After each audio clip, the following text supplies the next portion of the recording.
On December 22, 1944, at 11:30 hours, 4 German officers approached the American defensive lines outside Bastogne, Belgium, carrying a white flag of truce. These officers delivered a formal surrender ultimatum from General Heinrich von Lugwitz, who commanded the 47th Panzer Corps. The message presented a stark assessment of the American tactical situation. The American forces found themselves surrounded by 7 German divisions, with no apparent prospect of relief, and facing severe limitations in ammunition and supplies. The ultimatum offered the Americans an opportunity to surrender with honor or face complete annihilation through concentrated German artillery bombardment and armored assault. The ultimatum was presented to Brigadier General Anthony Clement McAuliffe, who was serving as the acting commander of the 101st Airborne Division. When his staff awakened McAuliffe from a nap to deliver the German demand, he reviewed the document, looked at his assembled officers, and provided a single-word response: nuts. His staff initially interpreted this as merely his immediate reaction rather than his formal reply to the Germans. However, McAuliffe insisted that this would serve as his official response. He directed that the word nuts be sent back to the German commander exactly as he had stated it. Lieutenant Colonel Harry Kinnard typed the formal response, which consisted simply of the word nuts, followed by the signature of the American commander. Colonel Joseph Harper was tasked with delivering this response personally to the German officers. When the confused German officers inquired about the meaning of this unusual word, Harper provided clarification in unambiguous terms, explaining that it conveyed the same meaning as a directive to go to hell. In straightforward English, the response meant an unequivocal refusal to surrender. McAuliffe's single-word response captured something fundamental about American military doctrine that had been developing systematically over more than 2 decades. This doctrinal approach distinguished American forces from other armies fighting in the Second World War in a critical way. When most armies found themselves surrounded or under siege, their doctrine emphasized defensive operations and waiting for relief forces to arrive. American doctrine, by contrast, emphasized immediate counterattack. This fundamental difference in tactical philosophy was not the result of circumstance or accident. It emerged from deliberate choices made by military leaders who had studied the First World War extensively and determined that American forces would adopt different approaches in future conflicts. The transformation of American military doctrine began on September 1, 1939. The same day that Germany invaded Poland. On that date, General George Catlett Marshall was sworn in as Chief of Staff of the United States Army. President Franklin Delano Roosevelt had passed over 33 more senior generals to select Marshall for this position, a decision that shocked the military establishment and generated considerable controversy within the officer corps. Marshall inherited an army that ranked 17th in the world by size. The force consisted of approximately 174,000 soldiers scattered across 130 posts and stations worldwide. This made the American army smaller than the armies maintained by Portugal, Romania, and Spain. Most units operated below their authorized strength levels. Equipment dated primarily from the First World War era. Training was minimal in scope and focused primarily on garrison duties and ceremonial functions. The United States Army in 1939 resembled a constabulary force dedicated to maintaining order rather than a modern combat organization prepared for large-scale warfare. Officers spent the majority of their time on administrative paperwork rather than tactical training and preparation. Enlisted soldiers performed administrative duties, construction projects, and guard details, rather than combat training. Large-scale military maneuvers were rare occurrences. Combined arms training, which integrated infantry, armor, and artillery in coordinated operations, was almost non-existent. The prevailing assumption was that this small scattered force would not need to fight a major war in the foreseeable future. However, Marshall had witnessed modern warfare firsthand during the First World War. He had served in France as a staff officer with the American Expeditionary Forces. In this capacity, he had planned major operations, including the Meuse-Argonne offensive, which involved moving more than 500,000 soldiers into position for what would become the largest battle in American military history. He had observed American units taking massive casualties in frontal attacks against prepared German defensive positions. He had witnessed talented officers fail in combat, not due to lack of courage or technical knowledge, but because they could not adapt quickly to rapidly changing battlefield conditions. He had witnessed the consequences of rigid, centralized command structures that could not respond with sufficient speed to tactical realities as they developed. These observations led Marshall to understand that the next war would be even more complex, more mobile, and more deadly than the previous conflict. American forces would need fundamentally different training approaches. They would need doctrine that emphasized flexibility, initiative, and aggressive action, rather than rigid adherence to predetermined plans that often became obsolete the moment combat operations began. The foundation for this new American military doctrine had been established years earlier at Fort Benning, Georgia. From November 1927 to June 1932, Marshall served as assistant commandant of the infantry school at Fort Benning. During those 4.5 years, he revolutionized the methods by which the United States Army trained its infantry officers. 200 future generals passed through Fort Benning as either students or instructors during Marshall's tenure, including Omar Nelson Bradley, Joseph Warren Stilwell, Matthew Bunker Ridgway, and Walter Bedell Smith. Marshall's education approach was considered radical for its time. He eliminated the complex, formal tactical problems that had dominated military education for decades, and replaced them with simple, practical exercises focused on developing the ability to make rapid decisions with incomplete information. He instructed his teaching staff that officers needed to learn how to think independently, not simply what to think in specific situations. He emphasized repeatedly that in actual combat conditions, there would never be perfect information available, never sufficient time for deliberation, and never ideal conditions for operations. Officers had to be trained to act decisively despite pervasive uncertainty. Traditional military education at that time emphasized following established procedures precisely and waiting for orders from higher headquarters before taking action. Marshall taught the opposite approach.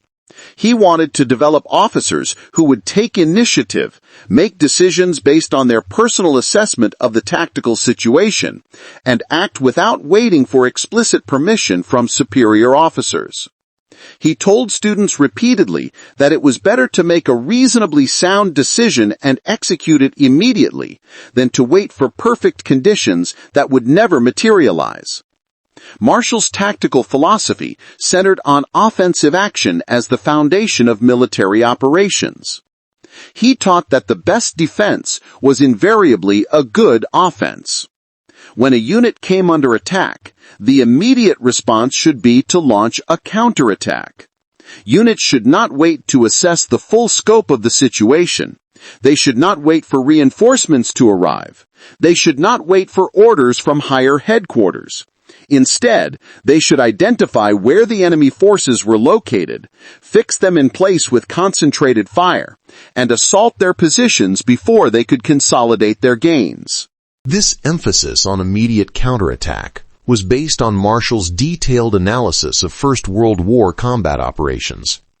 He had observed that German forces were most vulnerable immediately after launching an attack, when they were disorganized, low on ammunition, and uncertain about American strength and dispositions.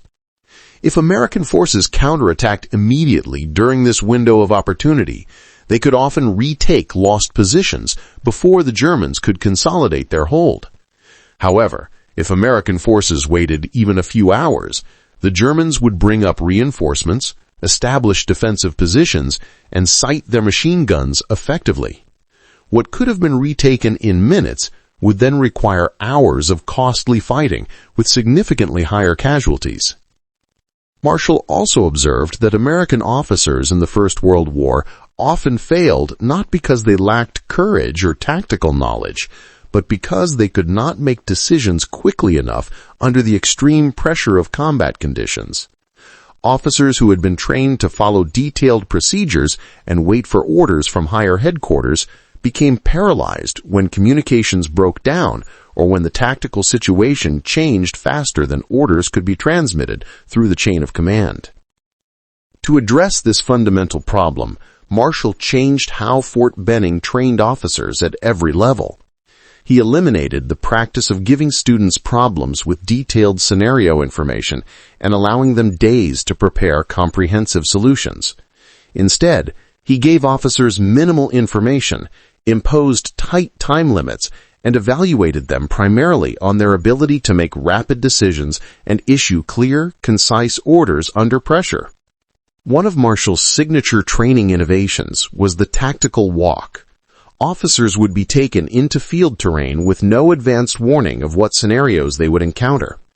At various points during the walk, an instructor would present a situation, stating that the officer's unit was at a specific location and that enemy forces had been reported in a particular direction. The instructor would then ask what orders the officer would issue. The officer had only 5 minutes to assess the terrain, determine an appropriate course of action, and issue verbal orders to an imaginary unit. Then the walk would continue, and another tactical problem would be presented at the next stopping point. This training methodology was designed to simulate the confusion and time pressure inherent in actual combat operations. Officers could not prepare elaborate written orders with detailed contingencies. They had to think quickly, decide rapidly, and communicate clearly under pressure. The training emphasized repeatedly that in combat operations, a reasonably good decision executed immediately was better than a perfect decision that arrived too late to influence the tactical situation. Marshall also fundamentally changed how officers were evaluated in the education system. Traditional military education emphasized knowledge of regulations and procedures. Students who could quote field manuals accurately and recite proper forms received the highest marks. Marshall shifted the emphasis to practical execution. Students who could make sound tactical decisions under pressure and demonstrate the ability to lead soldiers effectively received high marks even if they could not quote regulations with perfect precision. This shift from procedural knowledge to practical judgment represented a revolutionary change in military education. It meant that officers were being trained to think independently rather than simply follow established procedures. It meant that junior officers were expected to exercise judgment and take initiative rather than simply execute orders exactly as given without deviation. The impact of these training reforms extended well beyond the officers who passed through Fort Benning during Marshall's tenure. The officers Marshall trained became instructors at other military schools and commanders of training units throughout the military establishment. They spread Marshall's methods systematically throughout the military establishment. By the late 1930s, officer training across the United States Army had shifted toward emphasizing initiative, rapid decision-making, and aggressive action as fundamental principles. Marshall also revolutionized training methods beyond officer education. He eliminated lengthy lectures as the primary method of instruction and replaced them with outdoor practical exercises conducted in field conditions. officers spent the majority of their time in the field solving tactical problems under time pressure with limited resources. Marshall wanted training to be as realistic and stressful as possible so that when officers faced actual combat, they would already be accustomed to operating effectively under pressure. The results of Marshall's reforms at Fort Benning would not become fully apparent until the Second World War, when the officers he trained became the commanders who led American forces to victory across multiple theaters of operation. However, the principles he established became the foundation of American tactical doctrine that would guide the Army through the coming conflict. When Marshall became Chief of Staff in September 1939, he immediately began implementing these principles across the entire Army structure. Marshall understood that the United States would likely be drawn into the war in Europe eventually. He also understood that American forces were completely unprepared for modern warfare.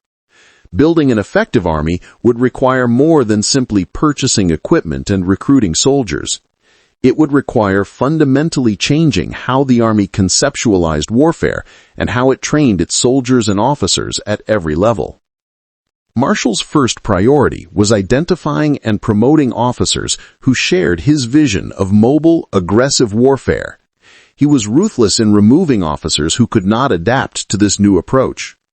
Marshall later estimated that he relieved or forced into retirement more than 600 officers before American forces even entered combat operations overseas. This included generals, colonels, and senior staff officers who had spent decades in the Army building their careers. Marshall's critics accused him of destroying the officer corps and undermining military tradition. Marshall believed he was saving the Army from obsolescence and preparing it for the realities of modern warfare. The officers Marshall promoted were generally younger, more aggressive, and more willing to challenge conventional thinking and established practices. Officers like George Smith Patton, Jr., who shared Marshall's belief in speed and defensive action. Officers like Eisenhower, who understood how to coordinate complex operations across multiple military services and nationalities. Officers like Jacob Lukes Devers, who pushed consistently for mechanization and modernization of equipment and tactics. These were officers who would implement Marshall's doctrine of aggressive mobile warfare across all operational theaters. Marshall's second priority was establishing comprehensive training programs. The Army needed to grow from less than 200,000 soldiers to millions within a relatively short time frame.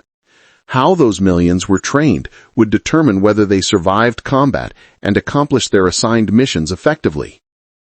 In 1940 and 1941, the United States Army conducted a series of massive training exercises called the Louisiana Maneuvers.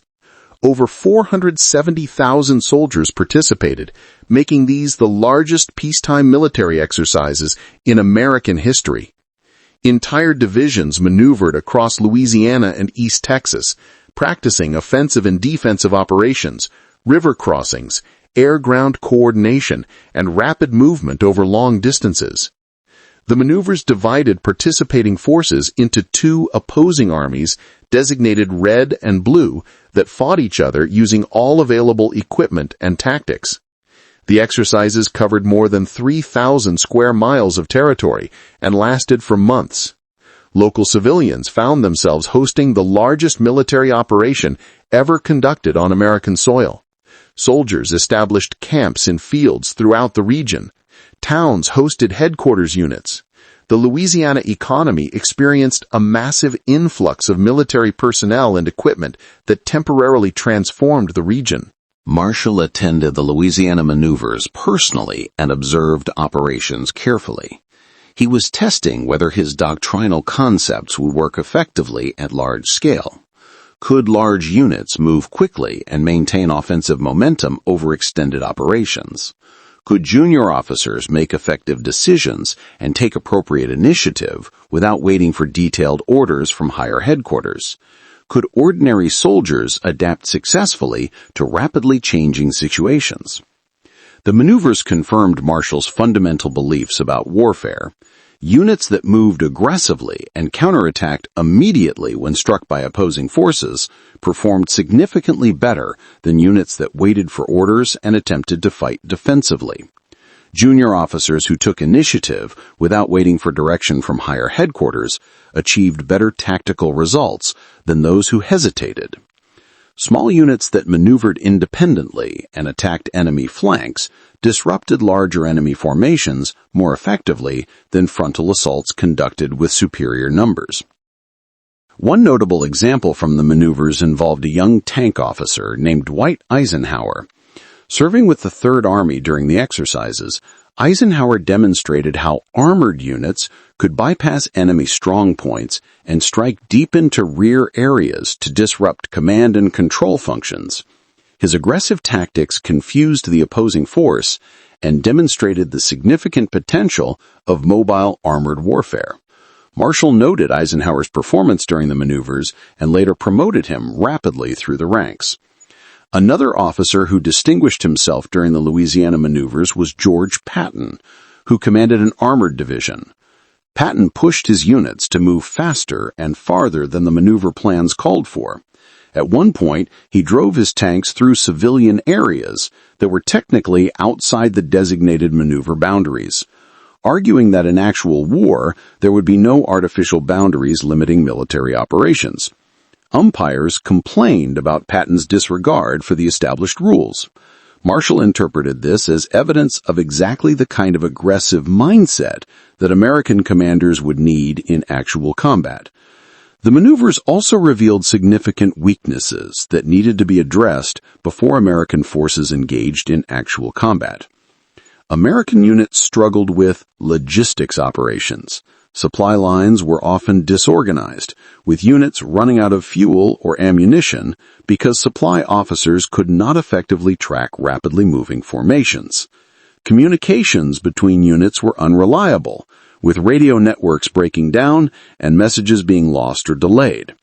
Coordination between infantry, armor, and artillery was poor, with supporting fires often arriving too late or hitting incorrect locations. However, these were problems that could be corrected through better training, improved equipment, and refined procedures. The fundamental tactical concepts proved sound. Aggressive offensive action was effective. Decentralized decision-making worked in practice. Rapid movement and exploitation of opportunities produced results. American doctrine was developing in the right direction. By December 1941, when the United States entered the war following the attack on Pearl Harbor, the Army had grown to more than 1.6 million soldiers. More importantly, those soldiers were being trained according to Marshall's doctrine of aggressive offensive warfare. The doctrine was formally codified in Field Manual 105, Operations, which was published in 1941.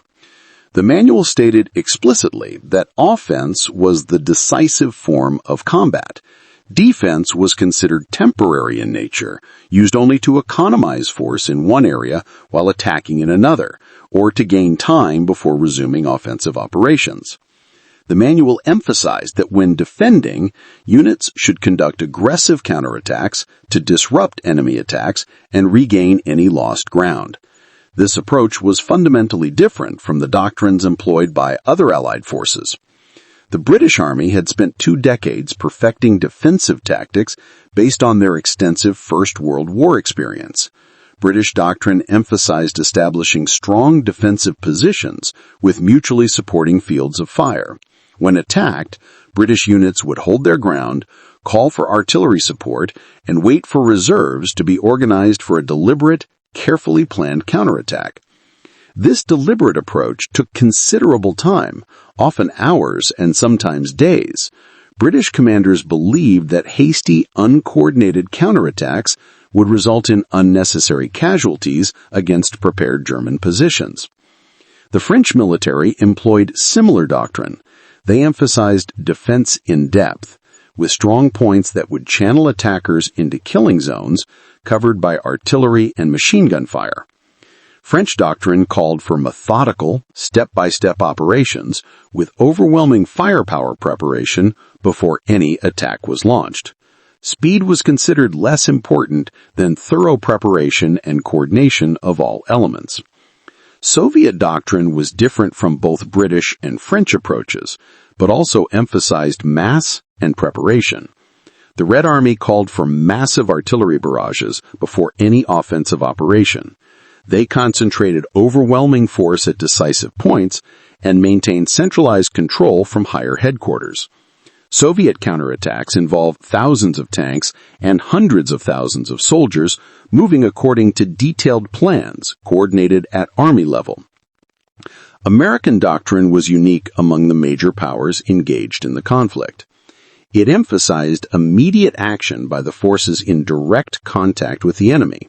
If a position was threatened, the unit commander on the spot, whether a sergeant, lieutenant, or captain, was expected to counterattack immediately with whatever forces were available. Units should not wait for orders from higher headquarters. They should not wait for reinforcements to arrive. They should not wait for perfect information about enemy strength and dispositions. They should attack immediately with available forces before the enemy could consolidate their gains. This doctrine required a fundamentally different kind of soldier than other armies were producing. American training focused on creating soldiers who could think and act independently, who understood the commander's intent rather than just following specific orders mechanically, and who could adapt to unexpected situations without waiting for direction from superior officers. At the infantry replacement training centers across the United States, recruits spent 13 weeks learning to become soldiers. A substantial portion of that training focused on battle drills that emphasized aggressive action in response to various situations. Training covered how to react to ambush, how to assault a fortified position, how to conduct a hasty attack, and how to clear a building. Every drill emphasized immediate offensive action as the default response.